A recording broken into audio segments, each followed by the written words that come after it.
நடிகர் அஜித் தற்பொழுது விடாமுயற்சி படத்தை தொடர்ந்து குட் பேட் அக்லி படத்தில் நடித்து வருகிறார். அஜித்தின் தீவிர ரசிகரான இயக்குனர் ஆதிக் ரவிச்சந்திரன் தான் இந்த படத்தை இயக்கி வருகிறார். கடந்த ஆண்டு வெளிவந்து மாபெரும் வெற்றியடைந்த மார்க் ஆண்டனி படத்தை தொடர்ந்து இந்த படத்தை ஆதிக் இயக்குகிறார் என்பது குறிப்பிடத்தக்கது. விடாமுயற்சி படத்தை அடுத்து குட் பேட் அக்லி படத்திலும் த்ரிஷா தான் அஜித்துக்கு ஜோடியாக நடித்து வருகிறார் என சொல்லப்படுகிறது.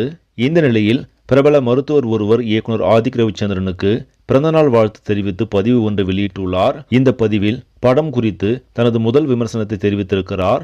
ஃபேன் பாய் சம்பவம் எப்படி இருக்கும்னு காலத்துக்கும் பேசுற மாதிரி குட் பேட் அக்லி படம் இருக்கும். குட் பேட் அக்லி படத்தின் முதல் பாதி தெரிக்கு விட்டதற்கு நன்றி, all the best for second hall bro என பதிவு செய்துள்ளார். இந்த பதிவு தற்போது வைரலாகி வருகிறது.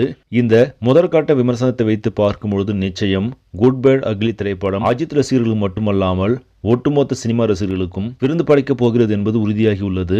சரி, நம்மளே இந்த செய்தி உங்களுக்கு பிடிச்சிருந்தா லைக் பண்ணுங்க, ஷேர் பண்ணுங்க, மறக்காம சினி ஸ்டுடியோ தமிழ் சேனலை சப்ஸ்கிரைப் பண்ணுங்க. அடுத்த வீடியோ சந்திக்கலாம். நன்றி.